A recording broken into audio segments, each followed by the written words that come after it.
Ekonomi digital dan industri 4.0 Indonesia tercepat di Asia Tenggara. Indonesia memiliki startup sekitar 2.193, kelima terbesar di dunia. Indonesia memiliki 5 unicorn dan Indonesia bahkan telah memiliki 1 dekakorn.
Oke, selamat siang teman-teman semuanya, baik yang hadir di studio maupun secara virtual melalui Zoom ataupun menyaksikan di YouTube.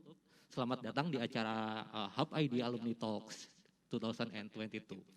Nah, sebelum saya melanjutkan acara, kami izin dulu untuk pemateri yang ada di atas ini untuk melepas masker, karena untuk kelancaran acara, terutama untuk teman-teman yang hadir secara virtual ya, agar suaranya bisa lebih jelas. Perlu diketahui juga di sini kita sudah menerapkan protokol kesehatan yang ketat, termasuk melakukan tes antigen tadi bagi teman-teman yang datang di sini.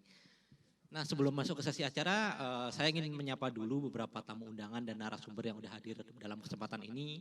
Yang pertama, ada hadir secara virtual Bapak Samuel Abriani Pangarpan selaku Direktur Jenderal Aplikasi Informatika Kementerian Kominfo Republik Indonesia. Yang kedua, hadir juga secara virtual Bapak Inyoman Adiarna selaku Direktur Ekonomi Digital Kementerian Kominfo Republik Indonesia. Yang ketiga, nanti yang akan menjadi pemateri kita untuk sesi diskusi sampai akhir. Yang pertama ada Bapak Luat Sihombing selaku Ketua Koordinator Bisnis Matchmaking Kementerian Kominfo Republik Indonesia. Yang kedua ada Bapak Iwan Juniardi selaku staf ahli bidang peraturan dan penegakan hukum pajak Kementerian Keuangan Republik Indonesia. Dan yang ketiga ada Mbak Tracy Tardia selaku founder and CEO Hai Pajak. Nah, sedikit pemaparan mungkin bagi teman-teman yang baru tahu Hub ID itu apa. Hub ID itu bisa dibilang semacam bisa disebut sebagai platform, sebagai channel, ataupun sebagai medium bagi teman-teman startup di Indonesia, founder-founder di Indonesia untuk melakukan serangkaian kegiatan seperti melakukan business matchmaking, networking, sampai dengan mentorship. Tujuannya untuk membantu teman-teman pelaku startup di Indonesia untuk scale up, terakselerasi bisnisnya dengan terhubung ke mitra-mitra terbaiknya. Baik itu misalnya ada government, ada venture capital, dan sebagainya. Nah, Hub ID ini teman-teman bisa dapatkan informasi secara lengkapnya melalui website resminya di hub.id, atau bisa juga follow Instagramnya di @hub.id. Nah, nanti di sana akan selalu di-update semua perkembangan acara-acara Hub ID. Nah, kita akan memasuki sesi yang pertama, yaitu kita pengen acara ini lancar, tentunya kita perlu berdoa kepada Tuhan Yang Maha Esa, dan semoga selain acaranya lancar, apa yang nanti dipaparkan para narasumber juga bisa menjadi insight yang bermanfaat bagi kita semua. Untuk itu saya mohon kesediaannya bagi teman-teman semua untuk menundukkan kepala sejenak, kita berdoa bersama-sama. Baik, berdoa dimulai.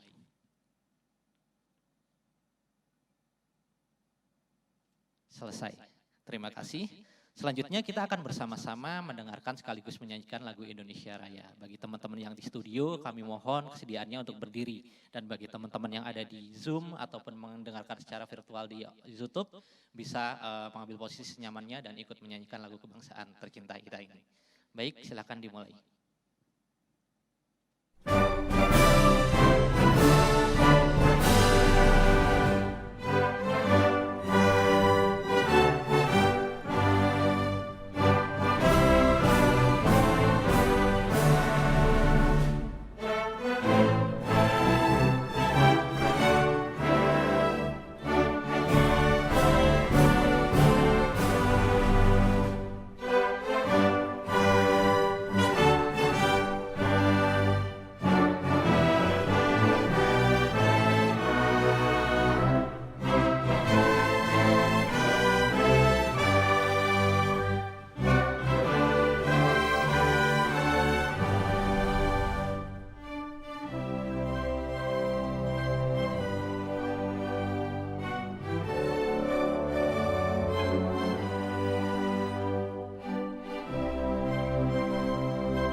Terima kasih, hadirin bisa kembali duduk ke tempatnya masing-masing.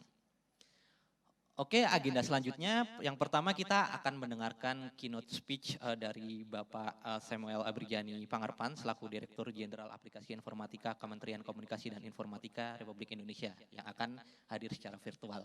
Kepada Pak Samuel, waktu dan tempat kami persilakan. Assalamualaikum warahmatullahi wabarakatuh. Salam sejahtera, Om Swastiastu, Namo Buddhaya, salam kebajikan, salam sehat bagi kita semua. Yang saya banggakan rekan-rekan startup yang bergabung dalam program Hub.id. Terima kasih sekali lagi saya ucapkan atas partisipasinya dalam program kami yang akan diselenggarakan hari ini. Puji syukur kita panjatkan kehadirat Tuhan Yang Maha Esa atas segala berkat-Nya.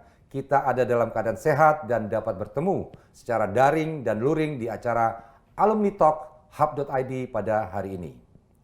Rekan-rekan hadirin yang saya hormati, Indonesia saat ini sedang berada dalam proses akselerasi transformasi digital nasional. Dan untuk mendukung upaya percepatan transformasi digital Indonesia, salah satu upaya yang perlu dilakukan adalah mengembangkan ekosistem digital. Ekosistem digital itu sendiri terdiri dari berbagai komponen, mulai infrastruktur, regulasi yang mendukung, hingga ketersediaan talenta digital yang mumpuni. Kalau kita bicara infrastruktur digital, ini adalah kebutuhan dasar yang harus bisa diakses oleh semua komponen bangsa. Karena dengan infrastruktur digital, kita mempunyai program yang namanya transformasi digital dengan prinsip nobody left behind.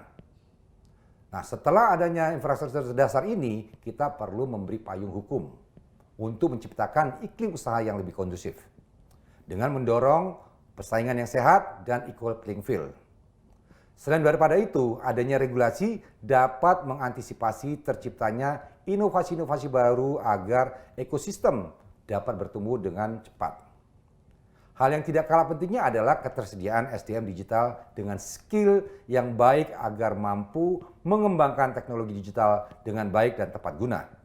Untuk itu, Kementerian Kominfo sebagai leading sektor dalam upaya percepatan transformasi digital ini berperan tidak hanya sebagai regulator, tetapi juga sebagai fasilitator yang menyiapkan masyarakat yang siap untuk hidup di era ekonomi digital dengan berbagai program seperti literasi digital, peningkatan adopsi teknologi digital di sektor strategis, serta UMKM yang menjadi tulang punggung ekonomi digital Indonesia. Ibu Bapak, hadirin dan rekan-rekan sekalian yang saya banggakan, untuk mendukung perkembangan ekosistem digital nasional, terutama dalam pengembangan talenta digital dan startup digital Indonesia, Kementerian Kominfo melalui Direktorat Jenderal Aplikasi dan Informatika secara konsisten menginisiasi program pembinaan startup yang berkesinambungan, komprehensif dari hulu ke hilir. Di sisi hulu, program 1000 Startup Digital dan Startup Studio Indonesia hadir untuk menjaring talenta-talenta digital dan membekali mereka dengan mentoring intensif hingga mereka siap menjadi bagian dari ekosistem digital Indonesia. Di sisi hilir, ada program Hub.id disiapkan untuk memfasilitasi startup digital Indonesia melakukan pertemuan bisnis dengan koperasi, baik BUMN maupun swasta, atau dengan kementerian atau lembaga, baik itu pemerintahan pusat maupun pemerintahan daerah, hingga juga dengan investor-investor yang punya kepentingan dalam pengembangan ekosistem digital di Indonesia. Program Hub.id mendorong ekosistem startup digital, di mana pemerintah mengambil peran sebagai stimulus untuk mendorong sinergi, kolaborasi, serta kerjasama bisnis antara penyedia inovasi teknologi, yaitu startup digital dengan berbagai pemangku kepentingan di Indonesia. Dampak yang diharapkan adalah tercapainya akselerasi transformasi digital di Indonesia dan juga kesinambungan pengembangan ekosistem startup digital nasional. Sejak dilaksanakan pada tahun 2021, program Hub.id sudah melibatkan 43 startup digital. Ada 47 partner dari koperasi dan BUMN dan serta pemerintah. Dan capaian yang kami dapatkan adalah adanya 100 peluang kerjasama bisnis baru dan 29 inisiatif investasi yang melibatkan 15 investor. Dari inisiatif investasi tersebut, salah satunya Hai Pajak dan Dagangan sebagai startup binaan Hub.id telah berhasil mendapatkan investasi dari perusahaan modal Ventura. Ini tentunya capaian yang sangat baik dan selamat kami ucapkan pada Hai Pajak dan Dagangan atas capaian ini. Kami sangat berharap ini dapat menjadi motivasi bagi startup-startup lainnya untuk terus berjuang dalam mendapatkan investor. Lebih dari itu, besar harapan kami, program Hub.id dapat terus membantu startup-startup nasional dalam meraih investasi sehingga dapat berkontribusi untuk Indonesia dan menjadi calon-calon startup unicorn berikutnya, menyusul sukses story startup-startup pendahulunya. Ibu Bapak hadirin yang saya hormati, sebelum saya menutup sambutan saya pada kesempatan kali ini, saya ingin menyampaikan bahwa dalam mencapai apa yang menjadi tujuan kita bersama, dalam akselerasi transformasi digital nasional, kita tidak dapat bekerja sendiri. Perlu adanya kerjasama, kolaborasi, kontribusi aktif seluruh komponen bangsa. Dan saya yakin bersama kita dapat mewujudkan Indonesia yang berdaya, inovatif, serta dapat mengembangkan ekosistem digital yang produktif menuju Indonesia maju. Indonesia terkoneksi, semakin digital, semakin maju. Demikian yang dapat saya sampaikan. Terima kasih. Salam hub.id, let's start with network. Wassalamualaikum warahmatullahi wabarakatuh. Om Santi, Santi, Santi Om. Kami ucapkan terima kasih kepada Pak Samuel atas keynote speech yang diberikan. Menarik sekali, salah satu yang di-highlight adalah tentang pentingnya kolaborasi agar ekosistem startup ini bisa berjalan dan terakselerasi dengan baik. Seperti diketahui bahwa banyak sekali sektor startup di Indonesia ini yang membutuhkan bantuan banyak pihak, khususnya mereka yang bekerja di real sector. Seperti contohnya tadi disebutkan Hai Pajak, di mana pelaporan pajak seperti kita ketahui membutuhkan sistem yang terkoneksi dengan baik dengan sistem DJP. Ada juga misalnya sistem kesehatan yang harus memenuhi segala unsur regulasinya karena terkait ada misalnya data privacy dan sebagainya, sehingga setiap startup harus bisa comply dengan regulator yang ada. Nah, fungsi Hub ID ini salah satunya untuk membantu para founder ini untuk bisa terhubung dengan rekan-rekan yang tepat, salah satunya seperti tadi disebutkan regulator agar bisa meningkatkan bisnisnya secara berkesinambungan. Nah, selanjutnya kita akan mendengarkan sambutan dari Bapak Inyoman Adiarna selaku Direktur Ekonomi Digital Kementerian Kominfo Republik Indonesia yang akan dilanjutkan sesi presentasi tentang Hub ID oleh Bapak Luat Sihombing selaku Koordinator Bisnis Matchmaking dari Kementerian Kominfo Republik Indonesia. Kepada Bapak Nyoman, waktu dan tempat kami persilakan. Baik, terima kasih. Yang kami hormati Bapak Samuel Abiani Pangerapan, Direktur Jenderal Aplikasi Informatika. Yang kami hormati Bapak Iwan Juniardi, Staf Ahli Bidang Peraturan dan Penegakan Hukum Pajak Kementerian Keuangan. Ibu Tracy Tardia, Founder dan CEO Hai Pajak, Startup Digital peserta Hub ID Batch 2021. Bapak, Ibu, awak media, dan seluruh peserta alumni Talk Hub ID 2022. Assalamualaikum warahmatullahi wabarakatuh. Salam, Om Swastiastu, Namo Buddhaya, salam kebajikan, salam sejahtera bagi kita sekalian.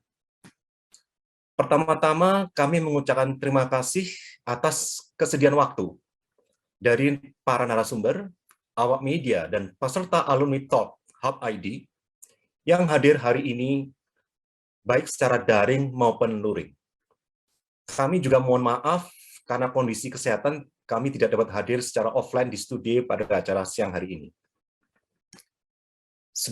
Sebagaimana sambutan yang tadi disampaikan oleh Bapak Direktur Jenderal Aplikasi Informatika, Bapak Samuel Abriani Pangerapan, bahwa Kementerian Komunikasi dan Informatika secara konsisten menginisiasi program pembinaan startup yang berkesinambungan komprehensif dari hulu ke hilir.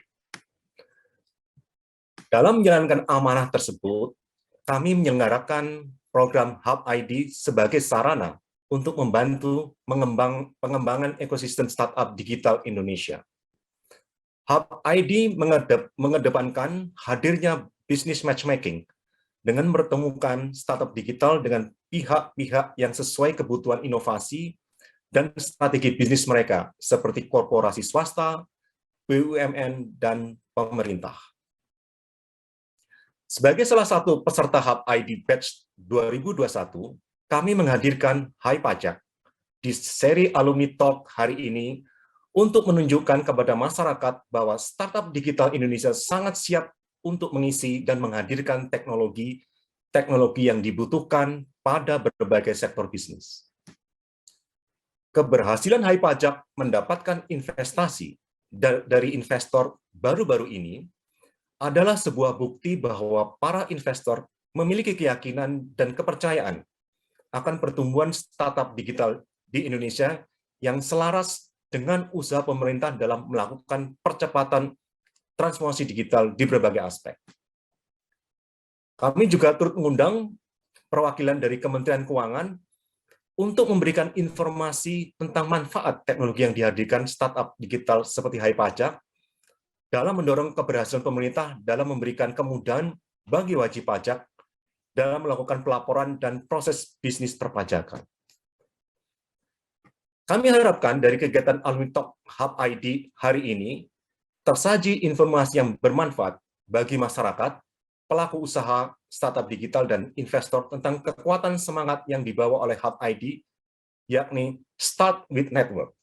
Kita akan mengutamakan semakin banyaknya investor, korporasi, swasta, BUMN, dan pihak pemerintah yang bergabung untuk bertemu dan mengenal inovasi-inovasi dari para startup digital. Sehingga semakin banyak sinergi yang tumbuh untuk menguatkan implementasi inovasi dan memberikan keberhasilan atas transformasi digital di berbagai lini. Bapak Ibu yang kami hormati, kegiatan Alumni Talks Hub ID adalah sebuah acara bincang yang menjadi wadah untuk para alumni Hub ID menjangkau publik secara luas untuk menyebarluaskan informasi tentang teknologi yang mereka hadirkan dan bagaimana teknologi itu dapat meningkatkan kemudahan, efisiensi, dan kenyamanan dalam proses bisnis berbagai sektor. Dan ini dapat terlaksana atas kolaborasi dari semua pihak dan tentunya juga para awak media yang hadir. Kami menyampaikan terima kasih kepada seluruh narasumber, peserta yang hadir. Kiranya kegiatan Alumni Talk Hub ID ini terus dapat berlangsung dan menjadi sumber informasi yang bermanfaat bagi masyarakat luas. Selanjutnya, penjelasan tentang dan diskusi lebih lanjut tentang kegiatan Hub ID akan disampaikan oleh Pak Luat Siombing, Koordinator Bisnis Matchmaking Direktorat Ekonomi Digital. Demikian sambutan singkat kami. Terima kasih. Wassalamualaikum warahmatullahi wabarakatuh. Salam Hub ID, Start with the Network. Terima kasih. Mohon izin kami meninggalkan acara.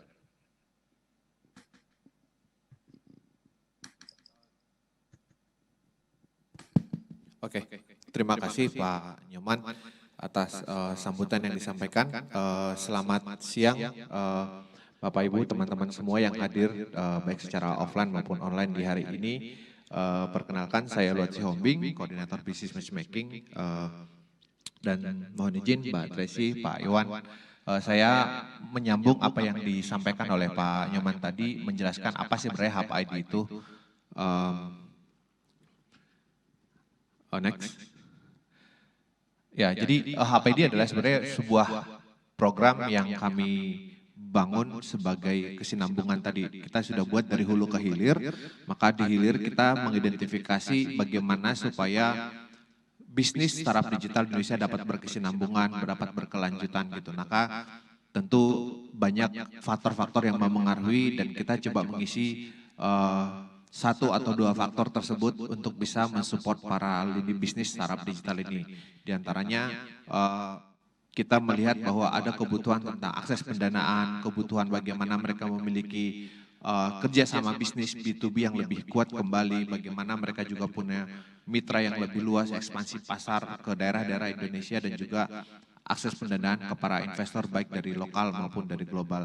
Ini yang kita identifikasi sebagai faktor-faktor untuk kesinambungan bisnis daripada startup digital di Indonesia yang mungkin ada yang sudah dapat mendapatkan exposure, tapi ada juga yang mungkin masih kurang mendapatkan exposure.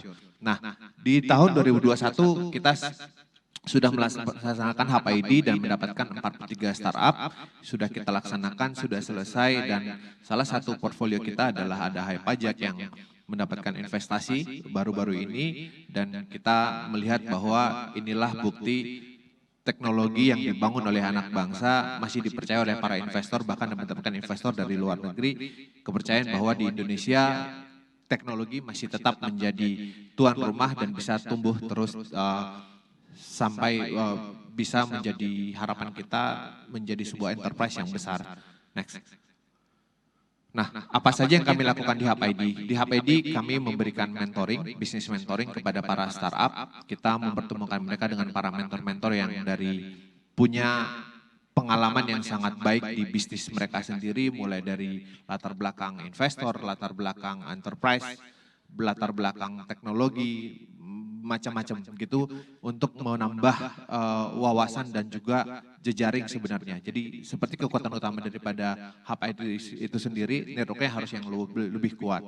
Lalu kita membuat bisnis matchmaking, kita mempertemukan satu persatu one on one antara startup dengan para mitra yang kita sudah identifikasi apa sih yang dibutuhkan para startup ini, butuh ketemu dengan siapa, baik dari pemerintah lalu dengan korporasi, BUMN gitu. Jadi kita lihat bahkan juga sesama startup yang mungkin sudah lebih besar untuk terjadi apa sinergi dan kolaborasi. Kuncinya adalah ada sinergi, ada kolaborasi yang terjalin sehingga bisa menguatkan ekosistem itu sendiri.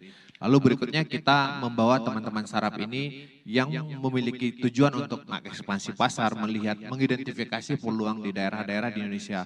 Kita pertemukan mereka dengan para pemerintah daerah dan pemangku kepentingan yang ada di daerah. Ini adalah salah satu langkah untuk membawa inovasi lebih luas dan juga meningkatkan awareness para pelaku teknologi juga di berbagai daerah di Indonesia. Lalu dengan Demo Day Preparation kita siapkan mereka untuk siap pitching, menjual bisnis mereka di depan para investor pada saat di Demo Day. Mereka menjadi startup-startup yang cukup siap untuk memperlihatkan inovasi mereka, strategi bisnis mereka, model bisnis mereka di depan para investor. Next. Nah di tahun lalu di Demo Day kita mengundang begitu banyak investor yang dihadiri oleh seluruh startup kita, 43 startup, dan juga dihadiri Menteri Komunikasi dan Informatika Pak Johnny G. Plate dan juga berbagai partner yang kita undang, dan sampai hari ini baik secara langsung, dampak langsung atau tidak langsung sudah ada 3 startup dari portfolio Hub ID yang sudah mendapatkan investasi. Kemarin baru mendapatkan adalah Fishlock, setelah Dagangan dan Hai Pajak, dan kita harapkan bahwa akan semakin banyak startup di Indonesia mendapatkan investasi hingga mereka punya kesempatan untuk scaling up atau memperbesar, menumbuhkan bisnis mereka. Next. Ya, saya kira itu adalah apa yang dijalankan oleh Hub ID, dan kami berharap kami akan menjalankan kembali Hub ID di tahun ini, dan mudah-mudahan akan banyak startup-startup digital Indonesia yang bergabung dan untuk bisa kami fasilitasi bekerja sama dengan kami untuk bisa membangun startup yang kuat di Indonesia. Terima kasih. Untuk pemaparannya tadi juga udah ada Pak Nyoman juga yang memberikan sambutan. Sekarang kita harusnya lebih tercerahkan ya tentang apa itu Hub ID, program-program apa yang bisa dijalankan dan sebagainya. Nah bagi teman-teman yang pengen info lebih lanjut, jangan lupa untuk follow Instagram Hub ID di @hub.id, dan jangan lupa kunjungi situsnya di hub.id untuk pendaftaran ataupun event-event selanjutnya. Nah selanjutnya kita akan mendengarkan pemaparan dari salah satu alumni kebanggaan dari Hub ID ini, yaitu Hai Pajak. Saya sendiri udah tahu Hai Pajak sebenarnya karena saya dari media ya, dari Daily Social, ketika muncul di tahun 2020 kemarin. Saya cukup amazed dengan layanan ini karena so far itu kebanyakan solusi aplikasi pajak yang ada bentuknya SAS gitu, kebanyakan menyasar ke bisnis, which is ke korporasi kayak pemain-pemain sebelumnya. Hai Pajak ini hadir dengan mendemokratisasi layanan pajak untuk kita-kita yang kerjanya mungkin sebagai content creator, untuk sebagai jurnalis, sebagai influencer, bahkan UMKM sekaligus. Memudahkan kita untuk diskusi soal pajak, sebenarnya berapa yang harus saya bayar dari penghasilan saya dan sebagainya. Nah itu nanti lebih lengkapnya bakal dijelasin oleh yang punya. Dan yang paling membanggakan tadi seperti dibilang Pak Luat, baru-baru ini Hai Pajak juga baru mendapatkan seed fundingnya dari 1982 Ventures. Itu adalah sebuah pemodal ventura di Asia Tenggara, fokusnya untuk pemain fintech yang memiliki dampak luas di negaranya masing-masing.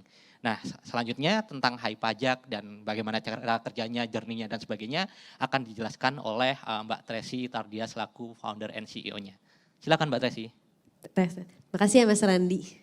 Oke, selamat siang semuanya. Terima kasih dari perwakilan Pak Kominfo, Pak Luat, Pak Iwan juga terutama terima kasih sudah mau datang juga ke sini. Mungkin saya akan terangin sedikit tentang Hai Pajak supaya teman-teman semua di sini tahu apa itu Hai Pajak. Untuk sekarang ini Hai Pajak users kita udah lebih dari 400.000. Kebetulan growth kita di tahun 2022 itu cukup cepat, 2 kali lipat bahkan 10 kali lipat dibanding tahun sebelumnya.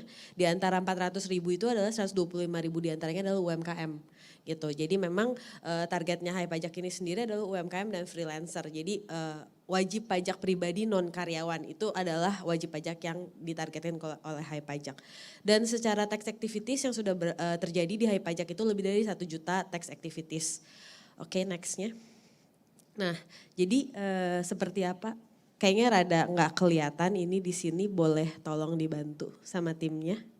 Jadi sebenarnya tax activities di Indonesia ini kan sebenarnya pertama ada yang bertanya-tanya, kemudian orang mulai melakukan kegiatan administrasi, kemudian mulai mencari advice yang lebih teknikal, baru mulai mencatat, menghitung, membayar, lalu melaporkan, lalu tetap orang-orang harus melakukan tax planning untuk tahun depannya dan kemudian konsultasi juga nih, misalkan masih nggak yakin, itu adalah aktivitas perpajakan yang terjadi di Indonesia. Nah dengan Hai Pajak itu kita translate di aplikasi Hai Pajak, jadi semua aktivitas itu ditranslate di di fiturnya Hai Pajak. Gimana caranya? Cuman 2 syarat bisa pakai aplikasi Hai Pajak. Yang pertama, dia bisa mengerti bahasa Indonesia, yang kedua bisa chatting. That's it. Itu yang syarat untuk melakukan aktivitas di Hai Pajak. Nextnya. Dan untuk bisnis model Hai Pajak adalah memang kita secara bisnis model kita B2B2C. Sekarang kita udah kerjasama dengan Gojek, dengan Link Aja, dengan Coinworks, dan juga tentu dengan Kominfo dan DJP juga. Jadi kita ingin connect semua platform untuk memudahkan dari UMKM dan juga content creator, freelancer untuk kedepannya. Jadi harapan kita adalah wajib pajak ini bahkan tidak perlu effort apapun untuk melakukan kegiatan perpajakannya. Jadi sampai kayak cuma diingetin aja tiap bulan, Tracy kamu bayar pajaknya segini ya, mau dibayar nggak gitu. Itu kurang lebih tentang Hai Pajak. Mungkin habis ini kita akan kasih sedikit video testimoni dari user-usersnya Hai Pajak, bagaimana mereka telah memakai Hai Pajak. Terima kasih.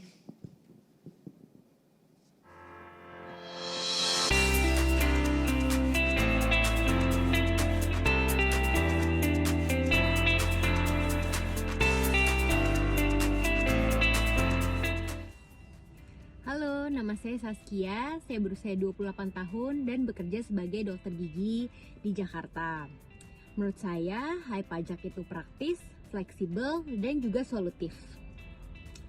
Alasan saya memilih Hai Pajak adalah karena Hai Pajak sangat membantu saya dalam mengurus pajak sebagai dokter gigi yang memiliki tempat pekerjaan yang berbeda-beda dan gaji setiap bulannya dan yang juga berbeda-beda. Hal yang paling saya sukai dari Hai Pajak adalah karena satu, kita tidak perlu datang ke kantor pajak, tinggal lewat aplikasi, dan yang kedua, kita tinggal chat orangnya kapan saja di mana saja, dan yang ketiga, ada konsultannya yang sangat sabar-sabar menghadapi saya. Kemudian doa saya untuk Hai Pajak, semoga Hai Pajak makin sukses, makin banyak layanannya, dan juga terus ada untuk membantu kami-kami yang tidak mengerti pajak sama sekali. Sukses terus Hai Pajak. Assalamualaikum warahmatullahi wabarakatuh. Saya Gifala dan saya seorang pengusaha. Sejak tahun 2020 saya sudah menggunakan Hai Pajak karena Hai Pajak mudah digunakan, mudah diakses, dan juga sangat menghemat waktu tuh untuk mengurus pajak. Jadi kita nggak usah datang ke kantor pajak ataupun ke bank untuk membayar pajak. Dan mudah-mudahan untuk kedepannya Hai Pajak bisa ada layanan video call atau line telepon untuk memudahkan penggunanya dan juga lebih banyak promo pastinya. Semoga Hai Pajak bisa lebih maju, lebih sukses, lebih banyak penggunanya dan juga bisa menjangkau wajib pajak baik di Indonesia maupun warga negara Indonesia yang ada di luar negeri untuk mengurus pajaknya di Indonesia. Salam pajak. Mantap. Halo, nama gue Tommy Teja. Gue adalah seorang entrepreneur dan part-time content creator. 3 kata tentang Hai Pajak, praktis, gampang, dan berguna. Yang gue suka dari Hai Pajak itu tuh praktis, bisa dipakai di mana aja dari handphone, dan responnya tuh cepet. Alasan gue milih Hai Pajak, karena di tengah kesibukan gue sebagai entrepreneur, gue tuh nggak mau pusing dan ribet ngurus pajak sendiri. Kalau pakai Hai Pajak, semuanya tuh bisa dibantuin sampai beres, dan pastinya terpercaya. Pesan untuk aplikasi Hai Pajak, buat yang sekarang sih udah keren banget, tapi mungkin bisa ditambah fitur konsultasi via voice call atau video call. Halo, nama saya Desminos. Saya profesi sebagai karyawan dan pengusaha juga. Menurut saya Hai Pajak itu aplikatif, terus simple, gampang banget digunain. Kenapa saya memilih Hai Pajak itu karena jujur saya mager banget ke pajak itu, kayak ngantri, panas-panasan, bayar parkir, apapun deh, pokoknya panas, mager, pokoknya gak punya rebahan, ngerti lah ya maksudnya itu. Yang saya suka dari Hai Pajak itu, kita bisa lapor pajak dimanapun, kapanpun, tanpa terbatas oleh waktu dan jarak. Lalu UX-nya mudah banget digunain, terus respon cepat, fast respon. Saya paling suka banget yang fast respon. Pesan-pesan saya untuk Hypajak itu ialah semoga semakin lama semakin gede Hypajak, semoga bisa semakin teknologi semakin maju dan makin keren.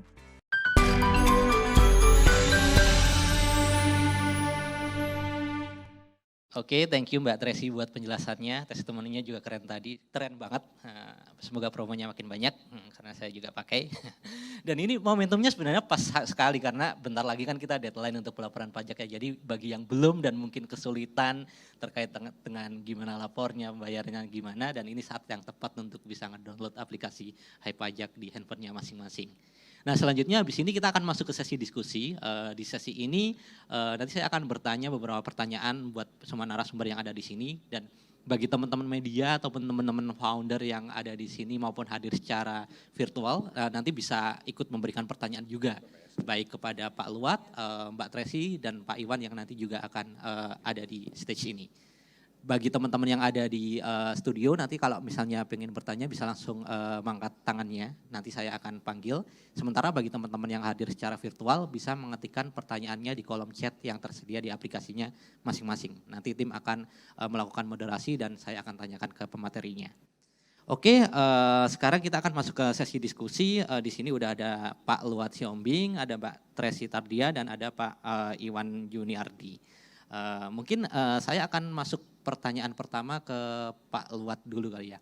Tadi kan udah dijelaskan nih Pak tentang programnya apa aja, terus startupnya juga kategorinya banyak banget dan sebagainya. Sebenarnya kalau boleh dijelaskan so far achievement yang udah didapat itu selain yang tadi pendanaan Hypajak apa aja dari program ini? Ya, achievementnya adalah kita karena begitu banyak bisnis matchmaking yang kita ciptakan ya buat mereka, kita pertemukan lebih dari 100 pertemuan bisnis.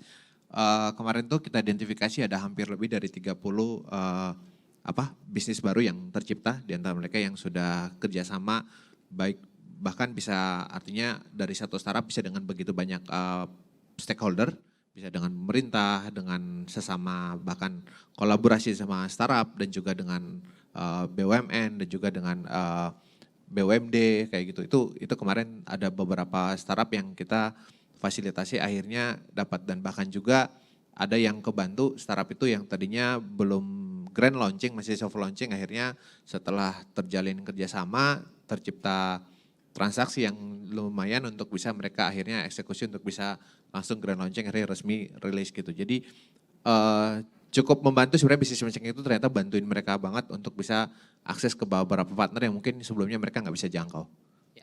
Tadi kan kalau Pak Samuel sempat bilang kalau Hub ID ini program yang di hilirnya ya. Tadi di hulu kan ada kayak startup studio sama 1000 startup. Nah kalau misalnya ngomongin kriteria nih Pak, sebenarnya kalau di Hub ID itu cari startup yang gimana sih? Oke. Karena ini kan startup harus sudah dipertemukan langsung dengan partner ya. Tentu cari startup yang sudah paling tidak mereka sudah memenuhi fase product market fit, artinya produk mereka sudah siap untuk pasar gitu. Jadi mereka bukan lagi mencari bentuk, tapi mereka memang sudah siap untuk scaling up, sudah siap terima pendanaan, siap terima partner bisnis. Itu yang kita cari. Artinya stagingnya apakah itu masih seeds, pre-series A atau pre-seeds kayak gitu. Yang penting adalah kesiapan yang kita identifikasi ketika kurasi, ini produknya siap gak sih, foundernya siap nggak, timnya siap nggak gitu. Oke, noted, menarik. Kemudian saya coba ke Mbak Tracy dulu. Kemarin kan ikut batch pertama dari Hub ID ini ya. Dari program-program yang udah diikutin, mungkin bisa diceritain Mbak experience-nya gimana, apa aja yang didapat dan sebagainya. Oke, sebenarnya kita sih bersyukur banget ya bisa ikutan Hype ID ini, karena sebenarnya Hypajak ini selain kita memang dapat pendanaan, kita dapat beberapa partnership juga. Selain dari startup-startup yang memang ikutan Hype ID juga, kita ada beberapa partnership, tapi juga kita dapat partnership dari 2 perusahaan besar lewat Hype ID gitu. Jadi memang secara yang dibilang start with networking itu benar banget gitu. Selain itu juga kita banyak dapat belajar, terutama nih misalkan pitching gimana yang lebih baik, poin-poin mana kan yang mentorinnya juga benar-benar internasional gitu. Jadi ini program salah satu yang paling baik yang pernah saya ikutin gitu. Jadi benar-benar hasilnya nyata, nggak cuman kita belajar aja tapi benar-benar ada hasilnya gitu yang kita bisa kerjasama, kita bisa dapat revenue gitu sih. Oke, nah karena topik kita ada pajak-pajaknya nih, hari ini kita juga menghadirkan orang yang paham betul tentang gimana regulasi perpajakan, aturannya dan sebagainya. Di sini ada Pak Iwan. Saya nanya nih Pak Iwan, di Indonesia ini kan startup lagi bertumbuh banget ya, bahkan yang spesifik ke pajak pun kayak e-pajak ada. Sebenarnya Pak Iwan masih ngelihat gak sih pain point atau permasalahan apa yang mungkin banyak dikeluhkan oleh wajib pajak baik itu pribadi maupun bisnis sehingga ini jadi kesempatan nih buat para inovator digital ini untuk masuk untuk ngebantu mereka. Terima kasih. Jadi kalau pain point pasti banyak ya. Soalnya satu dari nama pajak aja pasti pain point. Orang pasti dengar pajak, wow gitu kan. Mana ada orang suka pajak gitu. Orang pajaknya sendiri bayar pajak mikir-mikir gitu kan. Kalau nggak ketahuan atau jadi sebetulnya bayar pajak memang pertama harus apa ya kesadaran dulu nih pertama. Kita belum bicara pain point dulu ya, kesadaran bahwa sebagai warga negara bahwa kita ini coba kayak kemarin COVID segala macam. Kalau nggak punya duit, pemerintah gimana mau bayarin untuk vaksin dan sebagainya. Nah sekarang bisa kita rasakan kan. Nah sekarang ini momentum nih, jadi kemarin tuh bisa dirasakan bahwa masyarakat bahwa hadir nih pajak ini, negara nih hadir, karena apa?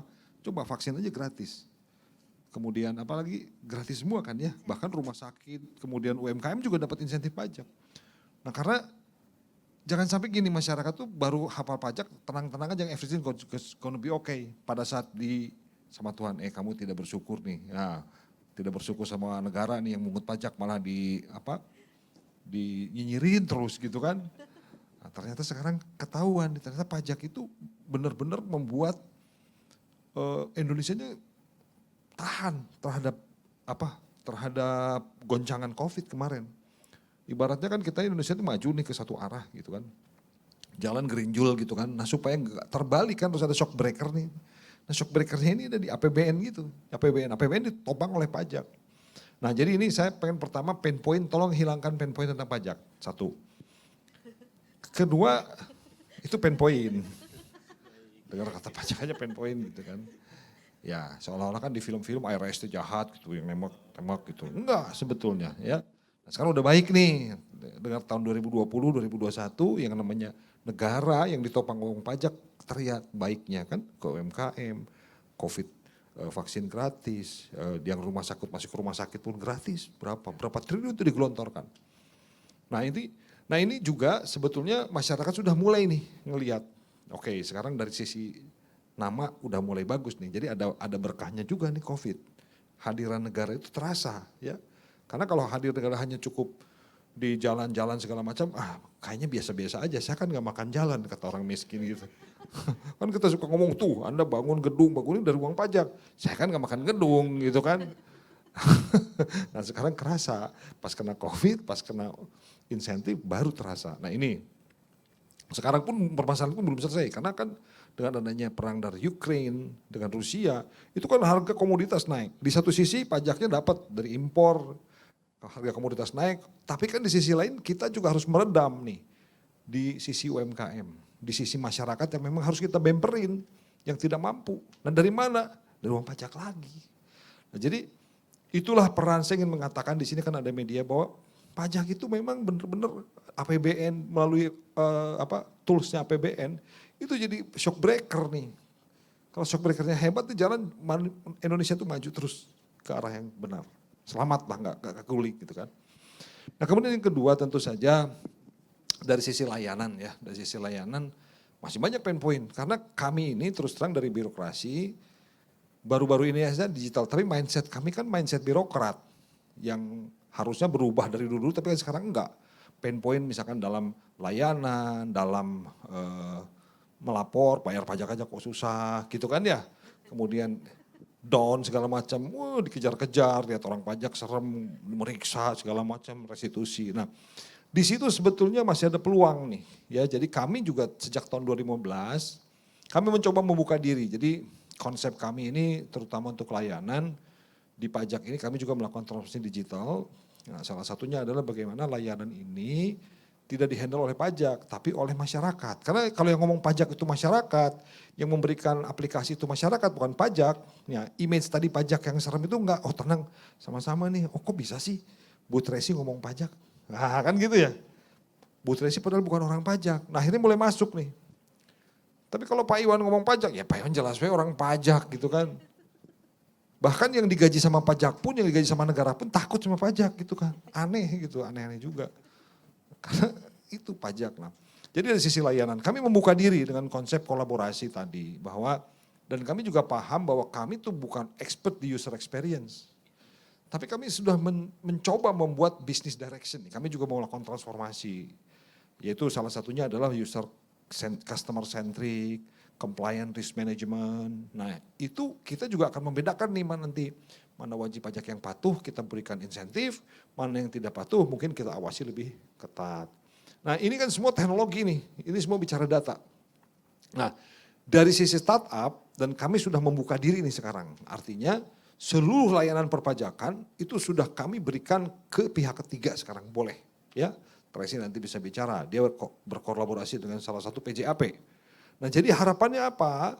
Harapannya masyarakat diberikan layanan informasi perpajakan oleh pihak ketiga, tapi dengan cara yang benar. Nah ini masih banyak peluangnya, banyak sekali. Jadi kalau kami itu ada sekitar 170 layanan. Nah, sekarang kami punya konsep namanya click call counter. Jadi pajak itu kalau bisa nggak usah ketemu lah, tapi dengan konsep tadi identifikasi, autentikasi, otorisasi, conditionality, data baru conditionality. Artinya apa?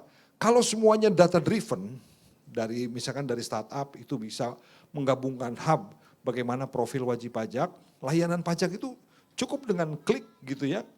Wajib pajak bisa mendapatkan layanannya tanpa harus ketemu dengan orang pajak. Nah ini kan harus ada pihak ketiga nih. Startup-startup itu yang bisa membangun. Gimana caranya pajak itu yakin layanannya itu diberikan kepada orang yang pas, yang tepat. Yang kedua, risknya. Layanan, bagaimana wajib pajak misalkan mendapatkan layanan yang lebih cepat karena dia patuh. Nah yang ketiga, bayangan saya ke depan mungkin startup-startup ini bisa menjadi ini juga. Kalau sekarang kan banyak dikeluhkan masyarakat itu restitusi, pain point. Orang kelebihan bayar pajak diperiksanya lama gitu ya. Bener nggak? Jadi kurang bayar. Nah kurang bayar kan ada 3, kenapa kurang bayar? Bisa tidak mau, kan orang nggak bayar pajak itu bisa tidak tahu, tidak mau, dan tidak mampu. Betul ya? Nah tapi kan sekarang udah kejadian, yang tidak mampu bukannya harus bayar pajak, malah disupport sama pajak. Kejadian 2020-2021, nah di situ shock breaker jalan. Yang tidak tahu, nah ini pihak ketiga ini nih, saya harapkan startup tadi. Bagaimana masyarakat itu jadi tahu.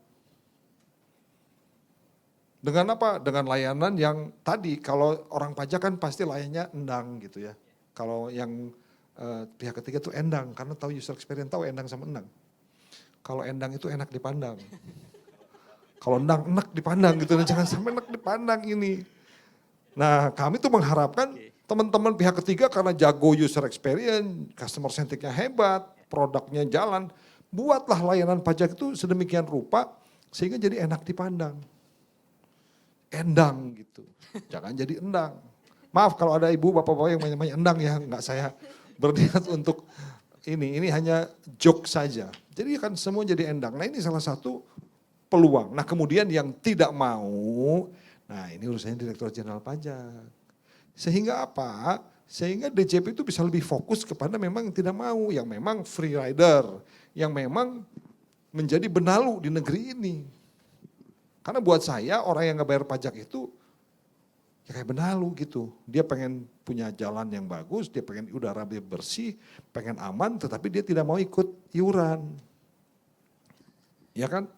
Nah cuma dari sisi pemerintah pun harus benar-benar dibenahin dari sisi spendingnya. Nah inilah timbal balik ini yang harus membuat kita jadi sama-sama gitu. Itu aja sih, saya pikir masih banyak luar biasa. Karena kami sudah punya konsep open sistem di pajak ini. Menarik. Ya, itu. Oke, thank you Pak Iwan buat penjelasannya, menarik sekali.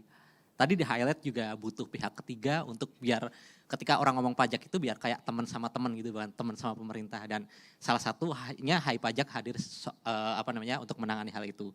Dan saya kembali ke Mbak Tracy nih. Kalau misalnya kita di media biasanya sering nyebut startup di kategori fintech yang kayak ginian itu extremely high regulated startup ya. Udah high tapi ekstrim juga karena harus comply dengan banyak aturan dan sebagainya. Dan topik kita hari ini kan leverage your network to scale ya. Dan bisa diceritakan nggak gimana Hai Pajak bersinergi dengan sampingnya nih DJP untuk bisa menghadirkan layanan yang benar-benar tadi itu bisa kerasa diskusi teman-teman, tapi tetap bisa istilahnya ya, tetap bisa memenuhi semua koridor-koridor yang ada baik dari sisi pembayarannya itu resmi, terus edukasi yang diberikan juga udah sesuai dengan undang-undang yang ada di pajak dan sebagainya. Bisa diceritakan kolaborasinya? Menurut saya ya pemerintah sekarang itu jauh ya sama pemerintah yang dulu yang kayaknya rigid terus sangat birokrat. Contoh saya sama Pak Iwan bisa ngomong santai gitu.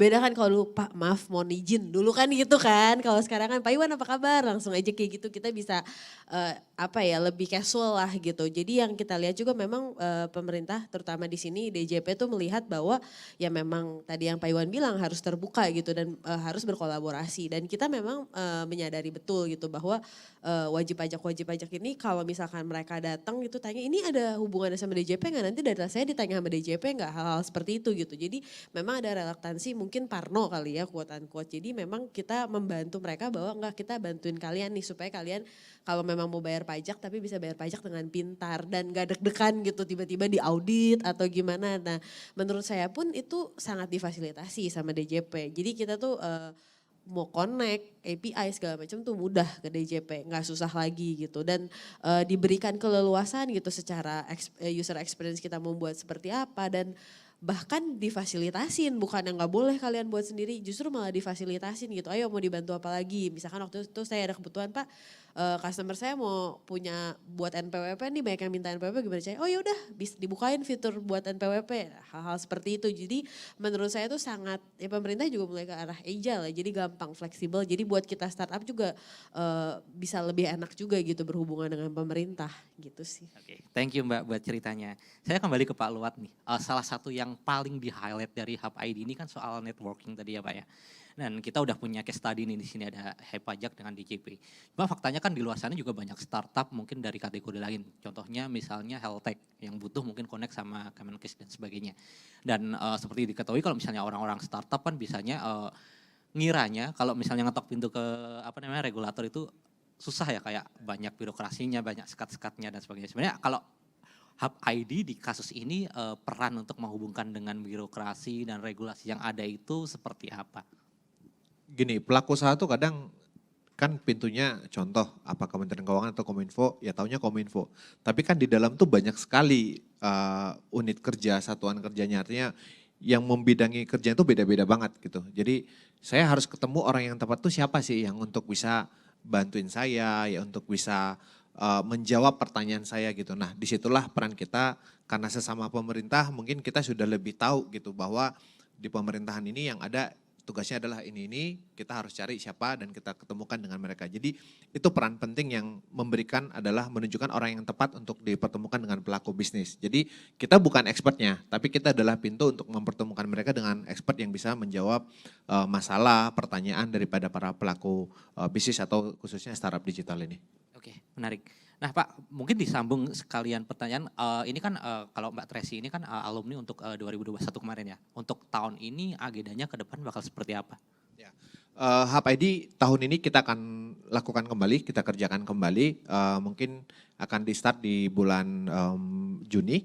Jadi kita akan lebih memberikan improvisasi terhadap apa yang sudah kita lakukan supaya lebih tepat sasaran, artinya ketemu partner yang lebih tepat dan juga manfaatnya terutama buat startupnya lebih besar gitu. Jadi kita kalau tingkat keberhasilannya artinya growth-nya kita tingkatin gitu. Jadi meningkatkan tingkat keberhasilan, peluang yang lebih besar sehingga nanti semua startup yang tergabung itu juga merasakan dampaknya lebih cepat, artinya mungkin dampak scaling up itu panjang ya, tapi dampak terhadap mereka melakukan akselerasi itu bisa lebih cepat. Gitu.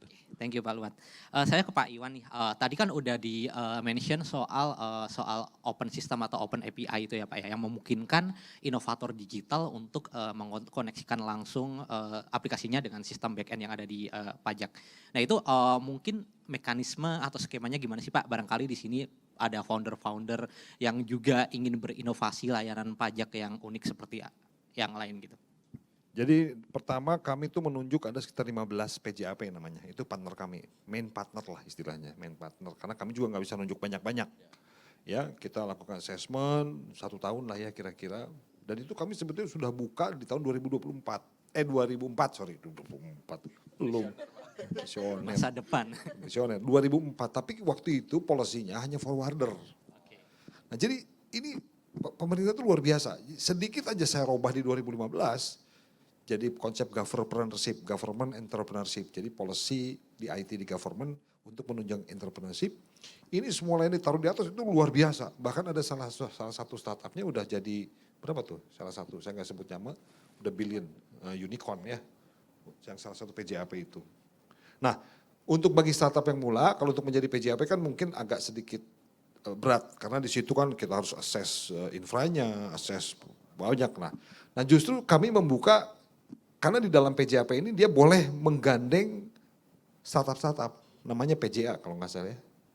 PJP. Nah, Hai Pajak ini sebagai PJP. Nah, sehingga silakan berkolaborasi dengan 15 itu, nanti layanan pajak itu luar biasa. Ada 170 layanan, silakan dipakai semua. Bahkan ke depan bayangan saya belum tahu nih, ada boleh apa enggak secara undang-undang keuangan negara. Jadi nanti fintech itu bisa justru kayak bank gitu, nalangin orang restitusi dulu. Nah di situ ada lagi fee base. Nah ini sebetulnya seperti itu. Ya nanti tanya ke Hai Pajak ini bagaimana. Bikin pay letter untuk pajak Pak. Dan ini bisnis dengan pajak itu bisnis seumur hidup loh. Maksud saya teman-teman startup, saya bukannya bohong-bohongan. Kalau berhasil membuat masyarakat itu percaya sama pajak kemudian jadi bisnis, sepanjang ada negara, pajak itu sepanjang ada, kan gitu ya. Ini bisnis yang menggiurkan ini. Nggak akan turun, pasti naik terus. Ya silakan, terima kasih. Oke, terima kasih Pak Iwan penjelasannya. Bagi teman-teman media atau founder yang di sini atau di online, ada yang hendak mengajukan pertanyaan? Kalau yang di virtual silahkan, kalau pengen bertanya bisa mengetikkan di kolom chat. Kalau yang di sini bisa mengajukan tangan. Oke, ada? Oke, belum ada ya. Kalau belum ada dari saya dulu aja. Saya ke Mbak Tracy lagi. Kalau misalnya kita ngomongin inovasi yang akan digulirkan, ini kan kemarin udah ada fitur yang untuk chatting dan sebagainya kayak gitu ya Mbak ya. Ke depan apa aja sih Mbak yang pengen digulirkan lagi agar para wajib pajak yang non pekerja tadi bisa lebih memudahkan? Sebenarnya pertama yang lagi kita buat itu namanya converter ya, atau kita sebut middleware software. Jadi kita pengen kayak nyatuin dari berbagai, dari point of sales, dari jurnal software, apapun bentuknya di convert dan automatically bisa masuk Hai Pajak gitu. Jadi tanpa perlu misalkan mereka penjual di suatu layanan, di beberapa layanan misalkan GoFood Partner, GrabFood Partner gitu kan, dia ada beberapa tuh bisa kita satuin. Terus juga yang lagi kita lakukan adalah kita smarter tax calculation gitu. Jadi lebih pintar lagi gitu secara machine learningnya. Jadi benar-benar dari beberapa hal, dari multi source of income, walaupun sekarang udah bisa tapi nanti akan lebih pintar lagi. Dan yang terakhir adalah untuk rekomendasi pajak sama tax planningnya itu akan kita buat lebih pintar lagi gitu. Jadi nanti akan ada semacam mini Google khusus untuk pajak. Jadi misalkan freelancer langsung keluar nih, Mas Randi butuh apa aja, bisa ngapain aja gitu. Hal-hal seperti itu yang lagi kita fokusin untuk tahun ini. Oke, terima kasih penjelasannya Mbak. Saya akan kembali ke Pak Luat. Tadi kan government udah nih. Nah, salah satu yang biasanya membuat para founder ini tertarik kan dihubungkan dengan investor ya. So far kalau di Network Hub ID ini udah ada berapa banyak investornya, dari mana aja dan fokusnya apa aja? Ya, dari yang pengalaman 2021 kita sebenarnya mengundang hampir lebih dari 50 investor ya yang kita undang, dan kemarin yang punya interest dan bicara dengan para startup itu ada sekitar 15 investor yang melakukan inisiatif pembicaraan. Tapi kita masih terus monitoring, artinya mana-mana saja yang sudah mulai punya progres. Karena kan ini biasanya ngomong sama investor kan tidak semalam aja ya, bukan ya harus panjang ya, banyak hal yang harus dibicarakan juga dan didealkan juga. Jadi memang kemarin kita ada lebih dari 50 dan kita akan terus tambah baik dari lokal maupun dari global, dari luar negeri, untuk yang penting adalah mereka bisa melihat ekosistem startup Indonesia itu masih tetap tumbuh dan bisa punya market baik dari di dalam maupun dari luar. Gitu. Oke, terima kasih penjelasannya Pak Luat. Kembali lagi saya tanyakan apakah ada pertanyaan? Oh ya, ada satu. Silahkan bisa disebutkan dari mana dan pertanyaannya ditujukan untuk siapa dan apa. Assalamualaikum warahmatullahi wabarakatuh. Saya Anang dari MNC Trijaya. Mungkin ini kan program sudah berjalan dan sudah selesai kan yang untuk yang tahap pertama ini. Kalau boleh tahu dari sharing alumni ini, apakah ke depan akan dilakukan tahap yang kedua, terus kemudian bisa sharing pengalaman dengan kerjasama yang selama ini dirintis dengan perusahaan-perusahaan itu yang ada sebelumnya itu yang pertama. Yang kedua, terkait Hub ID, kerjasama ini kan sudah dilakukan dengan perusahaan-perusahaan rintisan. Dari pengalaman yang ada ini, progresnya seperti apa sih yang dibina oleh Hub ID terkait dengan untuk menjadi startup dan lain-lain, sebenarnya contohnya tadi yang diceritakan sukses story itu. Mungkin itu aja, terima kasih. Assalamualaikum warahmatullahi wabarakatuh. Waalaikumsalam. Ini cocoknya untuk Pak Luat sih yang menjawab. Silahkan Pak. Iya, terima kasih Pak. Jadi apa yang udah terjadi yang kita lakukan terutama setelah membutuhkan mereka dengan para partner, para mitra kita adalah contoh ada satu startup seperti ada Jembrana gitu, mereka adalah solusi untuk semacam kayak untuk transportasi. Jadi kita pertemukan mereka kemarin seperti dengan BUMN, dengan Telkom, lalu dengan dari Jakarta Smart City Launch kayak gitu. Nah itu mereka dapetin dapetin kerjasama gitu, bagaimana mereka bisa digunakan inovasinya. Lalu ada juga startup kita yang teknologinya mereka menjadi digunakan oleh startup yang sudah lebih besar. Jadi ada salah satu startup di bidang logistik yang teknologi dia itu diidentifikasi oleh korporasi yang lebih besar ini bisa mendorong inovasi mereka. Jadi hal seperti itu kita terjalin kerjasama yang dilakukan selama business matchmaking kemarin. Jadi karena dipertemukan seperti itu mereka dapat tuh kerjasama bisnis baru. Dan dengan pemerintahan juga ada startup seperti edukasi yang digunakan KPPPA untuk bisa memberikan edukasi kepada masyarakat tentang pemberdayaan perempuan dan anak seperti itu. Jadi karena kan dengan platform digital cakupan edukasi bisa lebih luas. Nah ini dimanfaatkan juga oleh pemerintahan. Jadi akibat daripada business matchmaking ini yang mereka akhirnya terbuka tuh peluang kerjasama baru Pak. Begitu Pak. Oke, apakah sudah menjawab semua pertanyaannya Pak? Oke, silakan.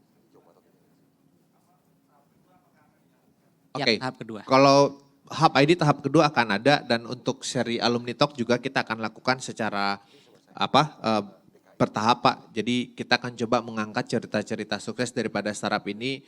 Selain memberikan exposure kepada mereka juga memberikan awareness kepada bukan hanya kepada para pelaku teknologi tapi juga kepada publik, kepada korporasi bahwa korporasi kan ini Pak, punya kebutuhan untuk memiliki inovasi, artinya untuk mendorong bisnis mereka. Daripada mereka harus membangun dari awal, kita memberikan jasa nih, mempertemukan mereka dengan para pemilik teknologi supaya mereka tidak bisa melakukan akselerasi percepatan waktu daripada bangun sendiri, bangun divisi, cari orang segala macam.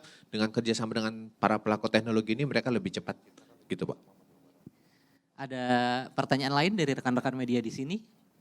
Belum ada. Nah kita udah mendapatkan pertanyaan juga dari online, dari Sulha, dari NHC. Pertanyaannya untuk Mbak Tracy. Mumpung bulan Maret nih, jadi kita yang awam bisa konsultasi juga dong, termasuk ngitungin besaran pajak kita. Nah ini bisa dilakukan sepenuhnya online atau gimana? Terus bisa dibilang nggak Pajak ini sebagai one stop solution untuk penanganan pajak kita? Bisa sih jawabannya, tapi mungkin saya terangin lebih detailnya ya. Jadi konsultasi bisa chat langsung sama konsultan yang udah bersertifikat. Untuk ngitung pun bisa di fitur hitung pajak. gitu. Jadi dan fitur hitung pajak pun itu tuh bisa kayak misalkan ya saya pengusaha tapi saya juga karyawan gitu. Kan itu kan penghasilannya itu kan beda kan, ada yang udah dibayar, ada yang belum dibayar. Nah dihitung pajak di Hai Pajak itu bisa disatuin dan keluar nih berapa yang belum dibayar, mau dibayar nggak lewat Hai Pajak gitu. Dan buktinya pun bisa, bahkan sampai lapor pajak, bahkan kalau misalkan minta reviewin nih SPT masih nggak yakin atau misalkan mau pelaporan sukarela nih besok bingung harta mana aja harus masukin, itu pun bisa dilakukan di Hai Pajak gitu kalau masih bingung. Oke, terima kasih Mbak Tracy buat penjelasannya. Pertanyaan berikutnya masih dari online, dari media. Pertanyaannya untuk Pak Luat, apakah Hub ID akan ada lagi di 2022? Itu udah dijawab ada ya, tapi mungkin kapannya ini Pak Luat yang bisa jawab. Ya, kita akan start di bulan Juni untuk open registration ya. Ya, di bulan Juli. Nanti untuk ada tadi kan udah dijelasin soal itu spesifikasi startupnya seperti apa ya Pak ya. Biasanya ada jumlah nggak sih, maksimal ada berapa? Di tahun ini kita kemarin kita cukup besar ya, cuman ternyata jumlah besar itu lebih mengurangi fokus kita, jadi kita akan lebih fokuskan lagi. Tahun ini kita target antara 20 sampai 25 yang memenuhi kualifikasi untuk kita bantuin. Nah mungkin biasanya itu proses sampai menentukan startup yang berkualifikasi itu ada tahapan-tahapannya gitu nggak? Ya, kita melakukan kurasi dan kuratornya juga adalah independen, artinya kita meng-hire orang-orang mulai dari dengan bidang dari Moda Ventura, dari enterprise dan lain-lain untuk melihat profil-profil startup dan juga foundersnya ini, timnya seperti apa, teknologinya seperti apa, itu ada 2 tahapan sampai mereka nanti pitching langsung dengan para kurator tersebut. Oke, terima kasih penjelasannya Pak Luat, harusnya udah jelas ya. Oke, saya ke pertanyaan berikutnya yang disajikan teman-teman secara online. Pertanyaan ini untuk Pak Iwan. Dengan adanya inovasi seperti Hai Pajak ini, apakah significantly bisa ngebantu DJP dalam pelaporan pajak? Dan apa kiranya ada permasalahan pajak yang lain yang belum ada solusinya agar bisa diselesaikan oleh para startup? Baik, jadi kalau saya lihat seperti Hai Pajak ini tentu signifikan ya, karena pangsa pasarnya kan tadi ke UMKM sama ke freelancer. Karena itu yang sebetulnya freelancer kan sibuk, nggak tahu, UMKM ketakutan, nggak ngerti pembukuan. Nah memang ada riset dari IMF bahwa layanan online pajak ini memang baru efektif untuk perusahaan-perusahaan besar. Jadi enterprise. Nah sementara kita masih leak dalam ease of doing business untuk perusahaan UMKM. Nah makanya gap inilah yang tadi disampaikan oleh Hai Pajak. Saya yakin ini kalau tadi 400.000 itu semua nanti bayar pajak, itu kan orang Sunda bilang tita talepa gitu ya, saling menularkan. Nah karena mungkin dia punya startup, snowball effect gitu bahasa Inggrisnya. Nah ini yakin saya. Terus kemudian dalam permasalahan pajak lain banyak tadi yang saya cerita. Restitusi masih, bayangan saya nih ke depan saya pengen begini sebetulnya.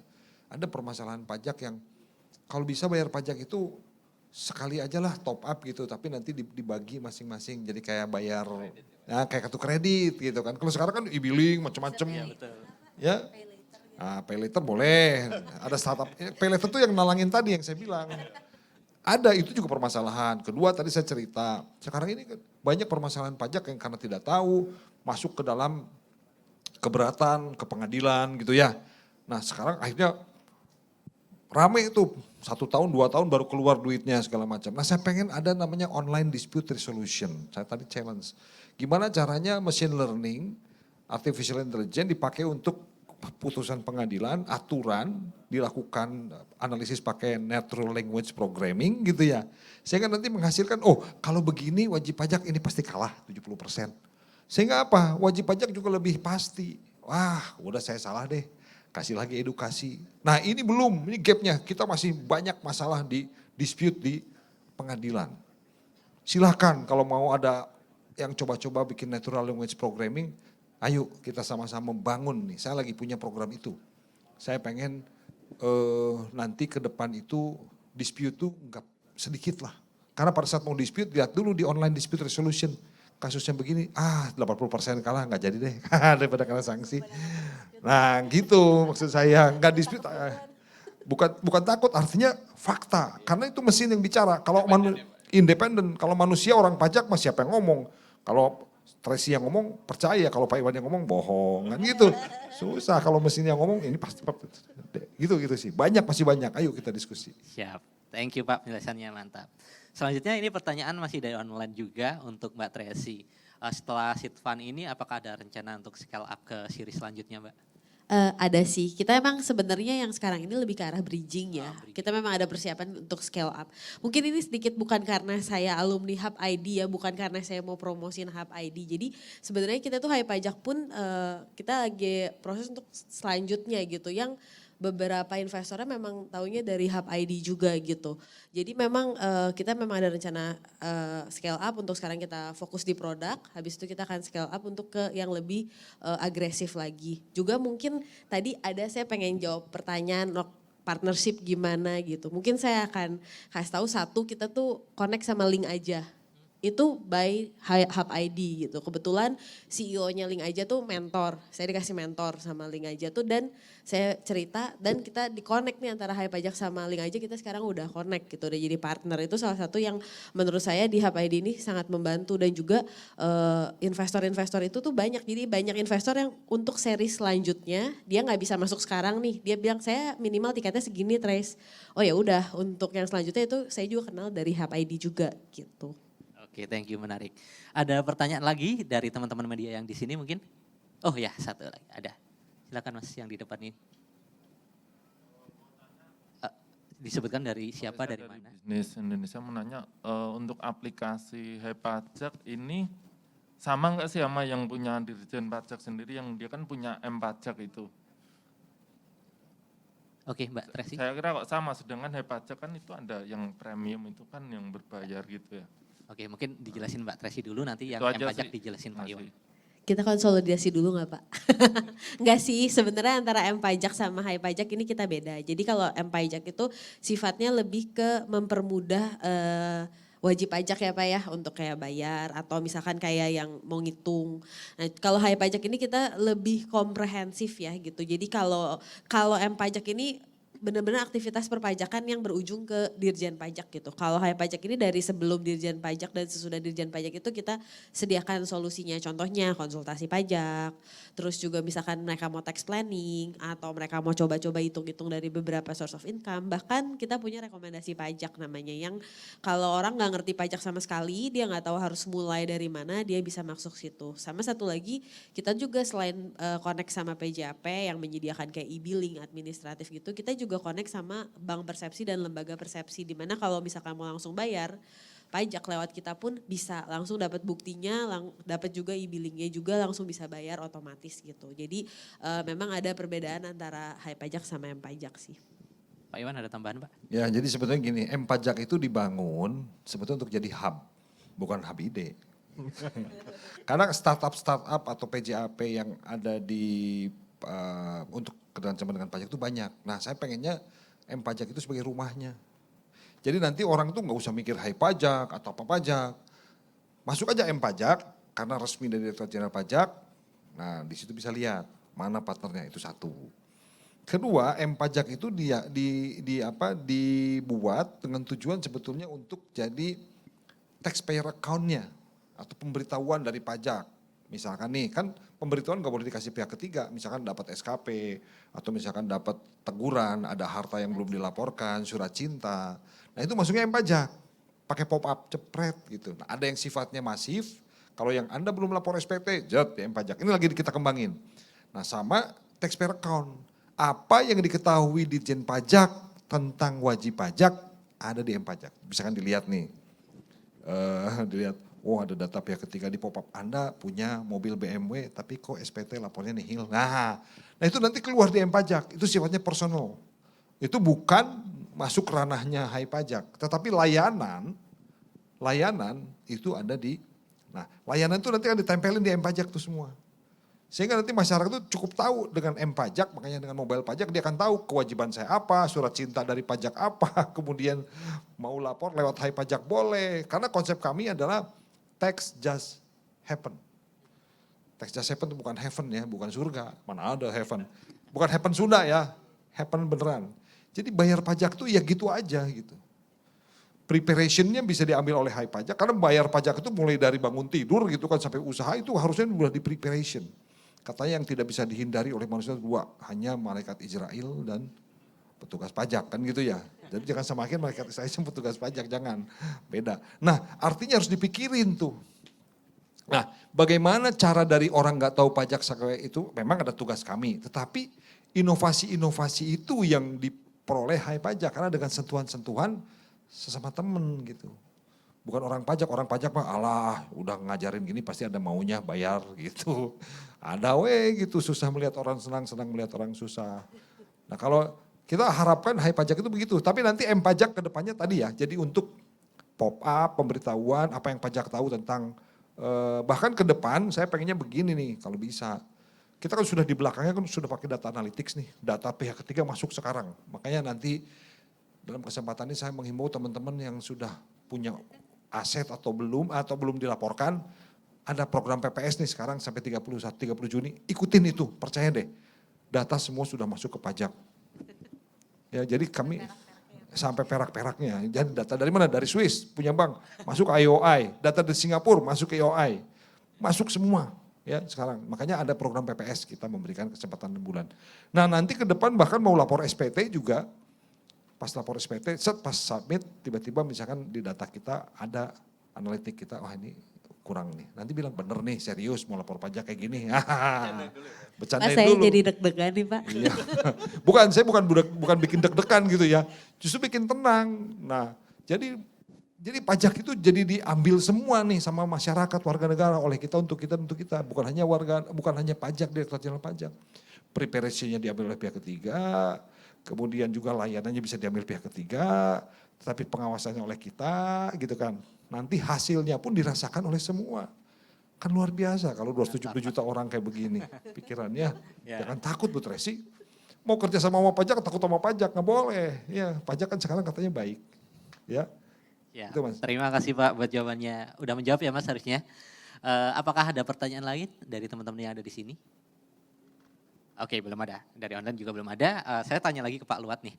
Tadi kita udah bahas soal gimana relation ke government, kemudian ke yang tadi venture capital. Dan yang ketiga seperti yang tadi diceritakan Pak Tracy kan salah satu pengalaman Hai Pajak dia berhasil connect dengan startup yang lebih gede ya Pak. Dan ada korporasi juga. Nah itu bisa dielaborasi lebih dalam Pak. Sebenarnya gimana Hub ID bisa menghubungkan antara startup yang mungkin early stage tapi udah matang dengan yang unicorn bahkan korporasi besar di Indonesia, BUMN dan sejenisnya. Ya, jadi dalam prosesnya ketika sudah kita dapatkan para startup ini di internal kita dengan para expert kita dilakukan semacam kayak menggali informasi, profiling para startup ini. Bisnis mereka seperti apa, bisnis plan-nya seperti apa, lalu kita lihat angka data-data mereka dan mereka butuh untuk grow itu harus berpartner dengan siapa gitu. Ini kita dibantu berbagai expert, lalu berdasarkan data itu, referensi itu dan kita juga tanya demand-nya mereka mau seperti apa nih gitu.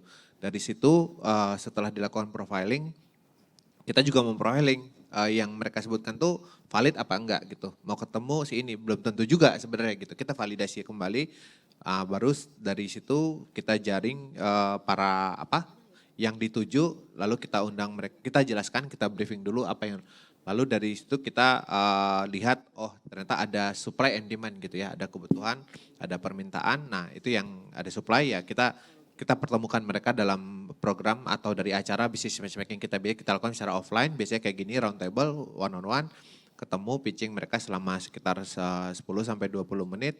Nanti akan ada following up kembali. Jadi nggak hanya satu ketemu, ada following up kembali. Nah itu yang kita monitor terus. Akhirnya kita bisa tahu ternyata ada 29 startup kemarin yang mendapatkan bisnis baru. Oke, menarik. Dan seperti mungkin teman-teman kalau yang ada udah tahu atau belum tahu, Kominfo ini juga programnya kan untuk startup juga nggak cuma ini ya. Mungkin Pak Luat juga menangani beberapa yang lainnya kayak misalnya saya pernah dengar ada sekolah beta juga ya, terus ada 1000 startup, ada startup studio, kemudian yang terakhir ini ada Hub ID. Itu sebenarnya kayak membentuk kayak journey khusus gitu atau itu juga bisa diikutin secara terpisah-terpisah Pak? Sebenarnya kalau ditanya terpisah ya, karena dulu gongnya pertama itu adalah 1000 startup digital, gerakan nasional 1000 startup digital, di mana di situ kita mungkin karena itu mulai di 2015 ya dulu ya, jadi dulu belum begitu banyak ekosistem startup bagaimana nih supaya tumbuh para entrepreneur, digital entrepreneur dulu kita bilangnya. Nah, akhirnya dibangunlah satu program yang kita cari yang punya ide kita pertemukan dari dari berbagai komponen, kita bantu mereka di workshop kan, di bootcamp kan, di inkubasi untuk mereka membentuk satu produk, prototipe dan satu tim. Nah, inilah menjadi bibit-bibit entrepreneur dengan teknologinya mereka. Nah, ketika itu sudah berjalan, kita identifikasi lagi nih ketika sudah jalan, sudah mulai tumbuh, oh ternyata ada gap juga, ada gap artinya bagaimana numbuhin para pelajar, para vocational school yang pendidikan vokasi, paham nih sebenarnya kalau masuk dunia startup itu teknologi apa aja saja sih yang harus kita siapkan untuk diri sendiri supaya bisa masuk terjun di sana. Karena kan ini butuh talent nih untuk bisa cepat. Maka muncul sekolah beta. Lalu kita lihat bahwa banyak orang mengaku sebagai founder sih segala macam itu, tapi punya nggak sebenarnya mereka pengetahuan yang komprehensif, yang lengkap tentang dunia bisnis ini, dunia startup, dunia teknologi. Maka dihadirkanlah Startup Studio sebagai kita bilang founder school. Jadi di situ mereka mentoring selama 3 bulan secara intensif. Mereka belajar betul berbagai modul dipelajari. Nah setelah melihat itu orang kalau sudah punya pengetahuan segala macam, nah ini bisnisnya mau diapain ini? Nah bisnis ini kan harus lanjut nih. Kalau bisnis ada tapi nggak punya transaksi, tidak punya ini. Nah kita bantuin, kita pertemukan mereka supaya kita lihat bahwa bisnis kan tidak hanya, mungkin basic gini, bisnis kan tidak hanya bisnis ke consumer, tapi belakangnya harus ada bisnis ke bisnis untuk bisa mempercepat. Nah B2B ini yang kita coba perkuat di business matchmaking, di program Hub ID. Oke, menarik. Jadi dari ideas coaching sampai talent, kemudian mengakselerasi dengan networking, matchmaking dan sebagainya. Oke, saya lanjut ke pertanyaan dari peserta. Ini ada dari online. Pertanyaannya untuk Mbak Tracy. Ceritain dong Hai Pajak waktu pertama berdiri sampai sekarang punya 400.000 customers. Ceritanya panjang ya Pak Iwan, salah satu yang tahu ceritanya. Jadi awal kita launching tuh 29 Januari 2020 tuh sebagai anak muda nggak terlalu banyak network lah ya ke birokrat. Termasuk Pak Iwan tuh belum ngeh bahwa Pak Iwan tuh ada di DJP gitu. Jadi kita launching tuh kita dipanggil DJP gitu awal-awal. Sampai deg-degan gitu. Padahal kita udah keluar izinnya tuh. Nah ternyata cuma miskomunikasi aja gitu. Terus 1 bulan setelah kita berdiri COVID. Jadi kita benar-benar mungkin Hai Pajak agak berbeda, kita nggak terlalu agresif marketing. Jadi sampai sekitar Q3 2020 kita hampir nggak ada marketing. Jadi benar-benar customer organik semua. Dan kita lihat ternyata bertumbuh terus gitu, walaupun mungkin nggak eksponensial gimana, tapi benar-benar kita nggak ada ads, nggak ada apa, cuman paling sosial media aja yang gratis gitu kita ini. Dan kemudian di September 2020 kebetulan kita menang Alibaba, juara pertama di dunia. Waktu itu kita kaget juga karena sebenarnya kita pertama ikutan Alibaba tuh lebih karena ini COVID terus kita harus ngapain, ya udah kita belajar aja yang jelas gitu kan. Ternyata kita menang gitu. Nah dari situ mulai tuh lebih banyak exposure dari media, terus juga kita mulai masuk angel investor, jadi kita mulai bisa melakukan sedikit-sedikit marketing gitu. Ya sebenarnya jatuh bangun juga sih, maksudnya apalagi pajak ya, bener yang Pak Iwan bilang gitu. Beda sama kalau misalkan kita buat startup yang menarik ya, misalkan games atau lifestyle gitu kan, orang langsung seneng dengerinnya. Kalau pajak orang pajak ya, investor pun kayak pajak ya di Indonesia emang gak apa-apa buat startup pajak. Banyak tuh pertanyaan kayak gitu dan banyak cerita-cerita wah kayaknya gak bisa growth nih, yang hal-hal seperti itu orang-orang gak percaya gitu. Dan bahkan ada yang mau invest tapi maksudnya kurang baik. Nah itu kayak, jadi saya belajar juga kayak konsistensi itu penting sih, itu yang kita lihat gitu. Walaupun pelan-pelan tapi konsisten, kita apa yang bisa kita perbaikin itu yang menurut saya oke banget. Sama yang paling penting tim sih. Tim dari timnya bisa solid, terus walaupun kalau startup kan kecil ya timnya dan biasanya kayak segala harus bisa dilakuin. Nah itu yang kita harus bisa pintar-pintar bagi tugas ke karyawannya. Dan kayak sekarang pas lagi growth-nya lagi cepet banget. Antara mau punya orang baru, mau hiring gak ada waktu tapi ininya udah itu juga kayak hal-hal yang menurut kita menarik sih, kita ngejalanin sama co-founder yang lain, wah ini pusing tapi seru juga ya gitu. Tapi pas kita lihat tiba-tiba, ini sebenarnya 400.000 ini kita akhir tahun 2021 tuh masih 150.000 usersnya. Terus kita lagi sibuk, kenapa ya ini tiba-tiba konsultasi segala macam kayak naik 100 kali lipat, 200 kali lipat gitu. Pas lagi nggak fokus, kenapa tiba-tiba udah segini growth-nya cepet banget. Jadi ternyata usaha itu membuahkan hasil juga gitu.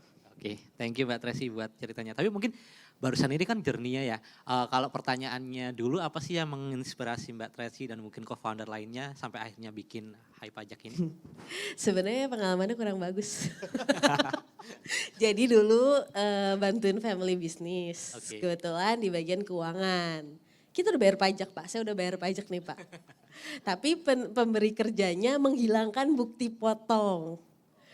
Zaman itu belum kayak sekarang tuh yang kayak digital banget gitu. Nggak terlalu lama sih, tapi waktu itu nggak tahu kenapa nggak ada buktinya, nggak bisa gitu, nggak ada bukti si kertasnya.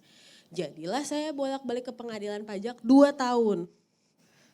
Aduh kata saya, ini masih kayak baru lulus gitu ya, terus suruh ngurusin kayak gini. Orang mau bayar pajak kok malah repot gitu. Cuman ya saya dan co-founder lain cukup nasionalis, kita berpikir udah kita harus bikin lebih bagus nih, kalau nggak ada pajak nggak bisa nih. Jadilah kita buat Hai Pajak itu gitu. Ya, menarik. Oke, di sini ada yang mau tanya lagi? Kalau enggak saya ke yang online dulu. Ini ada pertanyaan untuk Pak Luat dari media online. Apakah ada kerjasama atau kolaborasi yang terjalin antar sesama startup Hub ID? Kalau ada dan mungkin Mbak Tracy juga ada ya. Jadi antar startup itu karena vertikal bisnisnya beda-beda, layanannya beda-beda, jadi ada juga yang satu komplement ke yang lain gitu. Jadi saling melengkapi, ada yang kayak mungkin dari Hai Pajak juga mungkin ada yang sudah kolaborasi dengan startup yang ada yang mungkin butuh solusi perpajakan bukan mungkin di internal perusahaannya sendiri, dan juga ada yang kolaborasi dari sisi teknologi juga. Jadi memang ada beberapa startup yang sudah malah menjalin kerjasama atau saling exposure satu sama lain juga di para startup yang kita bina di dalam Hub ID gitu. Oke, terima kasih. Mungkin dari Mbak Tracy ada yang mau ditambahkan? Oh, ada banget sih. Jadi kayak kita memang 2 saya kerjasamanya, 3 sih. 1 memang buat mereka sendiri internal. Kemarin juga kayak teman-teman kalau udah deket-deket gini founder-founder yang lain, Tres gimana nih lapor pajaknya gitu, kayak nanya-nanya kayak gitu. Itu yang internal. Terus tapi kalau kita juga punya kerjasama yang kayak ke platform gitu. Jadi memang mereka punya bisnis yang B2C juga. Kita bantuin jadi tax aggregator apps, itu ada kayak gitu juga. Yang terakhir teknologi yang tadi kata Pak Luat. Jadi ada yang kita mau kembangkan, kita lihat itu ada startup lain yang punya teknologi, oh ya kita mending kerja sama-sama startup itu aja gitu. Oke, siap. Sebenarnya ini ada pertanyaan lagi ke Pak Iwan, cuma sebenarnya nggak gitu relate sih, tapi nggak apa-apa deh buat bonus biar seneng yang datang. Pertanyaannya soal PPN 11% per 1 April Pak, apakah confirm Pak? Kemarin dengar spektakuler nggak yang di YouTube Bu Menteri yang jadi itunya, yang jadi hostnya, ya Bu Menteri kan di situ kan bilang 1 beliau itu pengen rakyat itu program pengukuran sukarela, ya kan, ikutan dong sebelum ketahuan pajak. Terus kalau yang kedua, kalau nggak salah lapor SPT tepat waktu. Yang ketiga confirm 11%. Jadi saya bukan dari saya nih, dari spektakuler baca deh kalau jangan salah. Jadi spektakuler karena itu sudah ada di undang-undang. Nah kenapa yang dinaikkan? Nah gini sebetulnya. Jadi jangan dilihat hanya PPN 11%-nya aja, jangan naik 1%-nya aja. Tapi ada beberapa juga yang memang menyentuh ke rakyat-rakyat kecil, terutama yang rakyat UMKM atau itu, dia itu justru tarifnya rendah, direndahkan gitu. Bahkan ada yang nggak kenain PPN, misalkan beras segala macam yang untuk rakyat biasa ya. Tapi kalau untuk yang orang kaya ya dikenain. Jadi intinya sebetulnya ini untuk lebih melakukan fairness. Ya. Jadi jangan hanya dilihat PPN 11% loh. Karena di dalam undang-undang HPP itu ada juga misalkan nih UMKM yang omsetnya di bawah 500 juta. Kan nggak kena pajak sekarang, dulu kan 0,5%. Itu nggak kena pajak. Kemudian yang sampai dengan 4,8 kan tetap kena 0,5%. Ya kan? Yang tadinya 1%. Jadi keberpihakan itu jelas. Kemudian yang ketiga, tarif yang sekarang PTKP, bukan PTKP, tarif itu layer. Naik dari 60 juta kalau nggak salah jadi 0,5%. Nanti ada solusinya. Jadi intinya sebetulnya untuk yang income rendah, undang-undang HPP termasuk PPN ini harusnya jadi lebih fair. Satu. Nah kedua yang tadi saya bilang, sekarang ini kan dulu kan undang-undang ini dibangun based on situasi COVID kemarin. Salah satunya ya, mohon izin.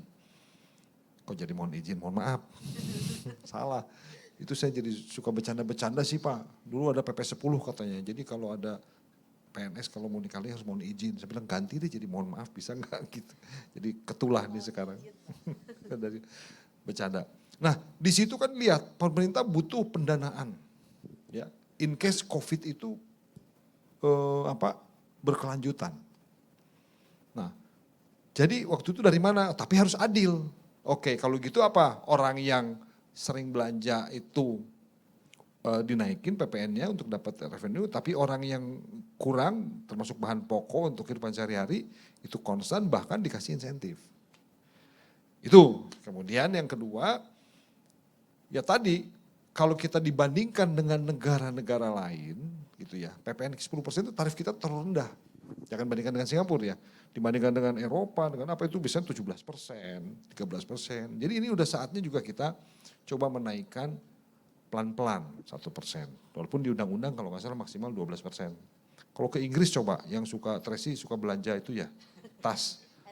Nah suka belanja tas di Inggris itu 21% kalau nggak salah. Kok tahu Pak? Jangan-jangan benar-benar di tracing tadi ya? Ada, Tracy ada yang suka beli tas tahu. Pak nanti saya mau nanya satu sebelum berakhir Pak. Iya nanti. Ya. Jadi itu ya. Jadi intinya bukan menaikkan. Jadi kita butuh tapi fairness segala macam sehingga muncullah Kamsab dengan itu. Tapi jangan dilihat hanya PPN doang loh. Yang lain juga ada. Ya. Ya itu aja sih. Oke siap. Ini kenapa saya tadi tanyakan pertanyaan ini. Sebenarnya emang ada startup-startup yang model bisnisnya butuh itu. Jadi mungkin mereka bertanya soal ini. Nggak kerasa nih kita udah sampai 3:30 lebih. Tapi pembicaranya juga mau nanya. Mau nanya Boleh. ke Pak Iwan ya tapi. Boleh. Jadi kita banyak pertanyaan nih Pak dari customer Hai Pajak gitu. Misalkan katanya gosipnya kalau misalkan POS kita pakai point of sales atau jurnal accounting atau pakai Hai Pajak tuh itu yang membocorkan datanya ke DJP gitu. Tolong minta di clearance Pak bahwa itu datanya memang sudah diketahui. Ya jadi kalau masalah diketahui udah tahu kita semua ya, tapi bukan Hai Pajak yang membocorkan. Ya, jadi kami itu masuk data dari 67 instansi. Bahkan nanti sebentar lagi dari perbankan sudah masuk. Sekarang baru tahunan, nanti per bulannya bisa masuk mungkin ya. Nah, kemudian konsep POS juga nanti, apalagi sekarang konsep e-materai. Jadi memang kita arahnya ke digital, ke tadi identifikasi, autentikasi, otorisasi. Siap. Jadi ya itulah tax just happen tapi no run to hide. Nowhere to run. Nowhere to hide. Terima kasih. Oke, terjawab ya Mbak Tracy. Oke, teman-teman di sini ada yang mau tanya lagi? Ya, kalau tidak ada kita akan tutup sesi ini. Tapi sebelum ditutup mungkin saya sedikit menggarisbawahi apa yang telah didiskusikan kita hari ini. Bahwa konteks kita di acara ini adalah tentang bagaimana sebuah network itu bisa membantu startup dan founder untuk mengakselerasi bisnisnya. Dan Hub ID hadir sebagai salah satu platform untuk ngebantuin itu. Jadi nanti buat teman-teman yang rasa nih masih butuh mitra, butuh investor, butuh bantuan untuk dikonekin ke perusahaan yang lebih gede, butuh dikonekin ke pemerintah dan sebagainya, bisa segera mendaftarkan diri ke Hub ID di batch berikutnya. Nanti untuk informasi selengkapnya bisa kunjungi di situsnya di hub.id atau follow semua Instagramnya di @hub.id. Nah demikian sesi Alumni Talk kali ini, kita akan lanjutkan ke sesi-sesi selanjutnya yang nanti akan diumumkan segera. Terima kasih, semoga acara siang hari ini bisa bermanfaat bagi teman-teman semuanya. Baik teman-teman founder, teman-teman media, dan teman-teman yang lain. Terima kasih, selamat sore, wassalamualaikum warahmatullahi wabarakatuh. Thank you Pak Luat, Pak Iwan, Mbak Tracy. Ya, jangan lupa ya ikut PPS. Lapor SPT dulu Pak. Lapor SPT terus ikut PPS. Terima kasih ya Pak Luat.